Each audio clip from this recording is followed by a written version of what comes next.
ಶ್ರೀಗುರುಭ್ಯೋ ನಮಃ. ಹರಿ ಓಂ. ಶ್ರೀ ಮೂಕಾಂಬಿಕಾ ಮಹಾಸಂಸ್ಥಾನ ಯೂಟ್ಯೂಬ್ ಚಾನಲ್ನ ವೀಕ್ಷಣೆ ಮಾಡ್ತಾ ಇರ್ತಕ್ಕಂಥ ಸಮಸ್ತ ಸದ್ಭಕ್ತಾದಿಗಳಿಗೆ ಶ್ರೀ ಮೂಕಾಂಬಿಕಾ ದೇವಿ ವಿಶೇಷವಾದಂತಹ ರೂಪದಲ್ಲಿ ಆರೋಗ್ಯ ಆಯಸ್ಸನ್ನು ಕೊಟ್ಟು ನಿಮ್ಮನ್ನೆಲ್ಲರನ್ನೂ ಕೂಡ ಕಾಪಾಡಲಿ ಅಂತ ಹೇಳಿ ವಿಶೇಷವಾಗಿ ದೇವಿಯನ್ನು ಪ್ರಾರ್ಥನೆಯನ್ನು ಮಾಡೋಣ. ಈ ವಿಡಿಯೋ ಮಾಡ್ತಾ ಇರ್ತಕ್ಕಂಥ ಉದ್ದೇಶ ಏನಪ್ಪ ಅಂತ ಹೇಳಿದ್ರೆ, ಸಾಕಷ್ಟು ಜನಗಳು ನಾನು ಸಾಕಷ್ಟು ಕಡೆಗಳಲ್ಲಿ ಕಾರ್ಯಕ್ರಮಗಳಿಗೆ ಹೋದಾಗ ಗಮನಿಸಿದ್ದೇನೆ, ಮತ್ತು ನಮ್ಮ ಭಕ್ತರು ಕೂಡ ಕೇಳೋದನ್ನು ನಾನು ಗಮನಿಸಿದ್ದೀನಿ. ಏನಪ್ಪ ಅಂತ ಹೇಳಿದ್ರೆ, ಯಾವ ದೇವರಿಗೆ ಯಾವ ದೀಪವನ್ನು ಹಚ್ಚಬೇಕು ಅನ್ನುವಂಥದ್ರಲ್ಲಿ ಗೊಂದಲದಲ್ಲಿ ಇದ್ದಾರೆ. ನೋಡಿ, ದೀಪ ಯಾವುದೇ ಆದರೂ ಕೂಡ ಭಗವಂತನಿಗೆ ಸಮರ್ಪಣೆ ಮಾಡಬೇಕಾದಂಥದ್ದು ವಿಶೇಷವಾಗಿರ್ತದೆ. ದೀಪಂ ಜ್ಯೋತಿ ಪರಬ್ರಹ್ಮ ಅಂತ ಹೇಳ್ತಾರೆ. ಯಾಕೆ ಅಂತ ಹೇಳಿದ್ರೆ, ದೀಪವನ್ನು ಹಚ್ಚಿದ ಕೂಡಲೇ ದೀಪ ಕತ್ತಲನ್ನು ಹೋಗಲಾಡಿಸಿ ಬೆಳಕನ್ನು ನೀಡುತ್ತದೆ.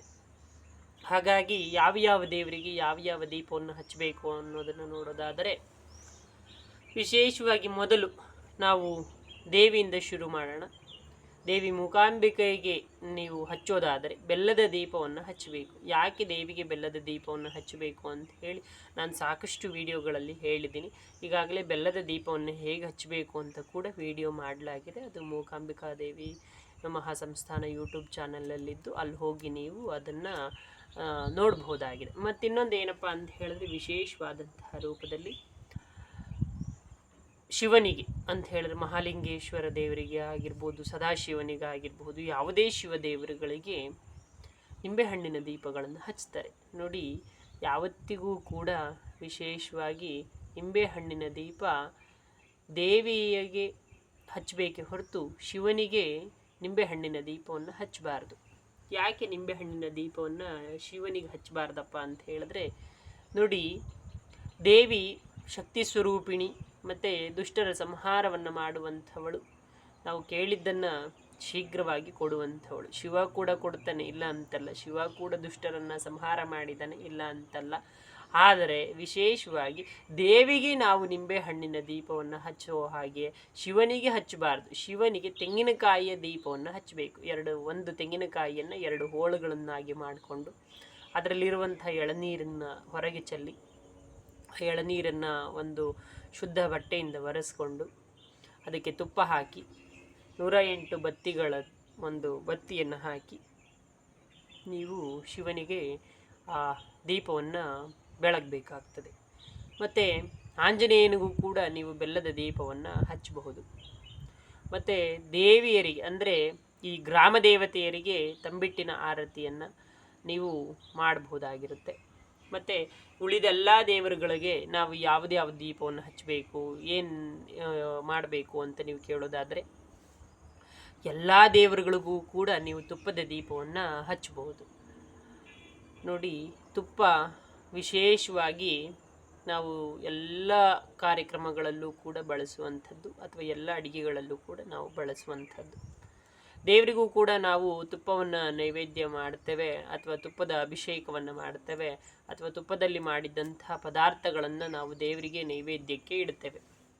ಆ ರೀತಿ ದೇವರಿಗೆ ನೈವೇದ್ಯಕ್ಕೆ ಇಡುವಂಥದ್ದನ್ನು ದೇವರು ತುಪ್ಪವನ್ನು ಸ್ವೀಕಾರ ಮಾಡಿ ನಮಗೆ ಪಾಯಸದ ರೂಪದಲ್ಲಿ ಅವನು ತನ್ನ ಕೃಪೆಯನ್ನು ವಿಶೇಷವಾದಂಥ ರೀತಿಯಲ್ಲಿ ಕೊಡ್ತಾನೆ.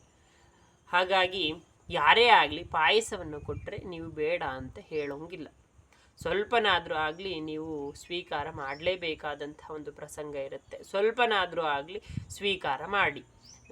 ಸ್ವಲ್ಪ ಸ್ವೀಕಾರ ಮಾಡೋದರಲ್ಲಿ ನಾವು ಏನನ್ನೂ ಕೂಡ ಕಳ್ಕೊಳ್ಳಲ್ಲ. ಹಾಗಾಗಿ ಸ್ವಲ್ಪನಾದರೂ ಸ್ವೀಕಾರ ಮಾಡಿದ್ರೆ ದೇವರು ಕೊಟ್ಟಿದ್ದನ್ನು ನಾವು ಸ್ವೀಕಾರ ಮಾಡಿದ್ದಷ್ಟು ಫಲ ಸಿಗ್ತದೆ. ಅದು ಯಾರೇ ಕೊಡಲಿ, ನಿಮ್ಮ ತಾಯಿ ಕೊಡಲಿ, ನಿಮ್ಮ ತಂದೆ ಕೊಡಲಿ, ಅಥವಾ ನಿಮ್ಮ ಧರ್ಮಪತ್ನಿ ಕೊಡಲಿ, ಅಥವಾ ನಿಮ್ಮ ಸ್ವಂತ ತಂಗಿ ಕೊಡಲಿ, ಅಥವಾ ನಿಮ್ಮ ಅಕ್ಕ ತಮ್ಮ ಯಾರಾದರೂ ಕೊಡಲಿ, ಅಥವಾ ಹೊರಗಿನವರು ಕೊಡಲಿ, ಅದನ್ನು ನೀವು ಬೇಡ ಅಂತ ನಿರ್ಲಕ್ಷ್ಯ ಮಾಡಲಿಕ್ಕೆ ಹೋಗಬೇಡಿ. ನೀವು ಎಷ್ಟು ನೀವು ಆ ಪಾಯಸವನ್ನು ಭಕ್ತಿ ಭಾವದಿಂದ ನೀವು ಸ್ವೀಕಾರ ಮಾಡ್ತೀರಿ, ಅದರ ಮೇಲೆ ನಿಮಗೆ ವಿಶೇಷವಾದಂಥ ಒಂದು ಅನುಗ್ರಹ ಅನ್ನುವಂಥದ್ದು ಆಗ್ತದೆ. ಹಾಗಾಗಿ ಈ ಎಲ್ಲ ದೇವರುಗಳಿಗೆ ನಾನು ಏನು ಹೇಳಿದೆ, ತೆಂಗಿನಕಾಯಿಯ ದೀಪ, ನಿಂಬೆಹಣ್ಣಿನ ದೀಪ, ಬೆಲ್ಲದ ದೀಪ, ಇದನ್ನು ವಿಶೇಷವಾಗಿ ಬೆಲ್ಲದ ದೀಪ ಮತ್ತು ನಿಂಬೆಹಣ್ಣಿನ ದೀಪ ಮತ್ತು ತಂಬಿಟ್ಟಿನ ದೀಪ ಇದನ್ನು ದೇವಿಯರಿಗೆ ನೀವು ಮಾಡಬಹುದು. ತಂಬಿಟ್ಟಿನ ದೀಪವನ್ನು ಯಾವಾಗಲೂ ಕೂಡ ಮಾಡಲಿಕ್ಕಾಗಲ್ಲ, ಯಾವುದಾದ್ರೂ ಒಂದೊಂದು ವಿಶೇಷವಾದಂಥ ಸಂದರ್ಭಗಳಲ್ಲಿ ನೀವು ಮಾಡ್ತೀರಿ. ಈಗ ನೋಡ್ಬೋದು, ಊರಬ್ಬಗಳ ಸಮಯದಲ್ಲಿ ನೀವು ಮಾಡ್ತೀರಿ. ಯಾಕೆ ಅಂತ ಹೇಳಿದ್ರೆ ವರ್ಷಕ್ಕೆ ಒಮ್ಮೆ ಮಾತ್ರ ದೇವಿಗೆ ಒಂದು ಜಾತ್ರಾ ಮಹೋತ್ಸವ ಅನ್ನುವಂತಹ ರೀತಿಯಲ್ಲಿ ಮಾಡ್ತೀರಿ. ಹಾಗಾಗಿ ಆವಾಗ ನೀವು ತಂಬಿಟ್ಟಿನ ಆರತಿಯನ್ನು ಅಥವಾ ತಂಬಿಟ್ಟಿನ ದೀಪವನ್ನು ಮಾಡ್ತೀರಿ. ಮತ್ತು ನಿಂಬೆಹಣ್ಣಿನ ದೀಪವನ್ನು ಸಾಕಷ್ಟು ಜನರುಗಳು ಸಾಕಷ್ಟು ದೇವಸ್ಥಾನಗಳಲ್ಲಿ ಹಚ್ತಾರೆ, ನಮ್ಮ ದೇವಸ್ಥಾನದಲ್ಲೂ ಕೂಡ ಹಚ್ತಾರೆ. ನೀವು ದೀಪಗಳನ್ನು ಹಚ್ಚಿ, ನಾನು ಬೇಡ ಅಂತ ಹೇಳಲ್ಲ, ದೀಪಗಳನ್ನು ಹಚ್ಚಿದ ನಂತರದಲ್ಲಿ ಅದನ್ನು ವಿಲೇವಾರಿ ಮಾಡುವಂಥದ್ದನ್ನು ನೀವು ಸರಿಯಾಗಿ ಗಮನಿಸ್ಕೊಳ್ಬೇಕು. ನೀವು ಅದನ್ನು ಸರಿಯಾದಂಥ ರೀತಿಯಲ್ಲಿ ಅಥವಾ ಸರಿಯಾದಂಥ ಕ್ರಮದಲ್ಲಿ ವಿಲೇವಾರಿ ಮಾಡಲಿಲ್ಲ ಅಂತ ಹೇಳಿದ್ರೆ ಮತ್ತು ಬೇರೆಯವರಿಗೆ ಸಮಸ್ಯೆ ಆಗ್ತದೆ. ನೀವು ಯಾವುದೇ ದೇವಸ್ಥಾನದಲ್ಲಿ ಹಚ್ಚಿ ತೊಂದರೆ ಇಲ್ಲ, ಅದನ್ನು ಸರಿಯಾದ ಕ್ರಮದಲ್ಲಿ ವಿಲೇವಾರಿಯನ್ನು ಮಾಡಬೇಕಾಗ್ತದೆ. ನೋಡಿ, ಈಗ ಹಿಂದೆ ಕಾರ್ತೀಕ ಮಾಸದಲ್ಲಿ ಸಾಕಷ್ಟು ದೇವಸ್ಥಾನಗಳಲ್ಲಿ ಲಕ್ಷ ದೀಪೋತ್ಸವಗಳು ಆಮೇಲೆ ಈ ರೀತಿಯಾದಂಥ ಕಾರ್ಯಕ್ರಮಗಳೆಲ್ಲವೂ ಕೂಡ ಜರುಗಿದೆ. ಸೊ ಅಲ್ಲೆಲ್ಲವೂ ಕೂಡ ನೀವು ದೀಪವನ್ನು ಹಚ್ಚಿರ್ತೀರಿ, ತುಪ್ಪದ ದೀಪವನ್ನು ಹಚ್ಚಿರ್ತೀರಿ, ತೈಲ ಹಾಕಿ ದೀಪವನ್ನು ಹಚ್ಚಿರ್ತೀರಿ, ಎಳ್ಳೆಣ್ಣೆಯನ್ನು ಹಾಕಿ ದೀಪವನ್ನು ಹಚ್ಚಿರ್ತೀರಿ. ಈಗ ಎಣ್ಣೆ ಸಾಕಷ್ಟು ಕಲಬೆರಕೆಯಾಗಿ ಎಣ್ಣೆ ಬರ್ತಾ ಇದೆ. ನೋಡಿ, ನಿಮ್ಮ ಕುಲದೇವರಿಗೆ, ನಿಮ್ಮ ಮನೆಯ ದೇವರುಗಳಿಗೆ ನೀವು ಕೊಬ್ಬರಿ ಎಣ್ಣೆಯ ದೀಪವನ್ನು ಹಚ್ಚೋದ್ರಿಂದ ವಿಶೇಷವಾದಂತಹ ಪ್ರಮಾಣದಲ್ಲಿ ನೀವು ಲಾಭವನ್ನು ಪಡ್ಕೊಳ್ಬಹುದಾಗಿದೆ. ನೀವು ದೇವರಿಗೆ ಕೊಬ್ಬರಿ ಎಣ್ಣೆ ದೀಪವನ್ನು ಹಚ್ಚೋದ್ರಿಂದ ವಿಶೇಷವಾಗಿ ಮನಸ್ಸಿಗೆ ಶಾಂತಿಯನ್ನು, ನೆಮ್ಮದಿಯನ್ನು, ಹಾಗೆ ನಮಗೆ ವಿಶೇಷವಾದಂತಹ ರೀತಿಯಲ್ಲಿ ನಮಗೆ ಎಲ್ಲದಕ್ಕಿಂತ ಬಹುಮುಖ್ಯವಾಗಿ ಬೇಕಾಗಿರುವಂಥದ್ದು ಆರೋಗ್ಯವನ್ನು ನೀವು ದೇವರಿಂದ ನೀವು ಪಡೆದುಕೊಳ್ಳಬಹುದಾಗಿದೆ. ಈ ರೀತಿಯಾಗಿ ನೀವು ಮನೆಗಳಲ್ಲಿ ದೀಪವನ್ನು ಹಚ್ಚೋದ್ರಿಂದ ವಿಶೇಷವಾದಂಥ ಲಾಭವನ್ನು ಪಡಿತೀರಿ. ಮತ್ತು ಈಗ ಸಾಕಷ್ಟು ಜನ ಬೂದುಗುಂಬಳಕಾಯಿಯ ದೀಪವನ್ನು ಹಚ್ತೀರಿ. ಬೂದುಗುಂಬಳಕಾಯಿಯ ದೀಪ ಕಾಲಭೈರವೇಶ್ವರನಿಗೆ ವಿಶೇಷವಾಗಿ ಹಚ್ಚುವಂಥದ್ದು. ಬೂದುಗುಂಬಳಕಾಯಿ ದೀಪ ಹಚ್ಚಿದ್ರೂ ಕೂಡ ಬಹಳ ಒಳ್ಳೆಯದಾಗ್ತದೆ.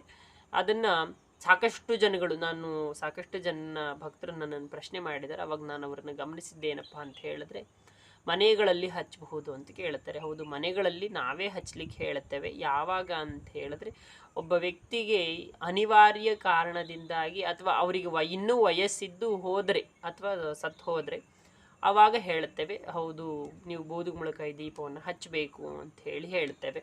ಮತ್ತು ಯಾವುದಾದ್ರೂ ಕೆಲವೊಂದು ದೇವಸ್ಥಾನಗಳಲ್ಲಿ ನಾವು ದೇವಿಗೆ ಪುನಃ ಪ್ರತಿಷ್ಠೆ ಮಾಡಲಿಕ್ಕೆ ಹೋದಾಗ ಬೂದುಗುಂಬಳಕಾಯಿ ದೀಪವನ್ನು ಹಚ್ಚಿ ಅಂತ ಹೇಳಿ ಬರ್ತೇವೆ.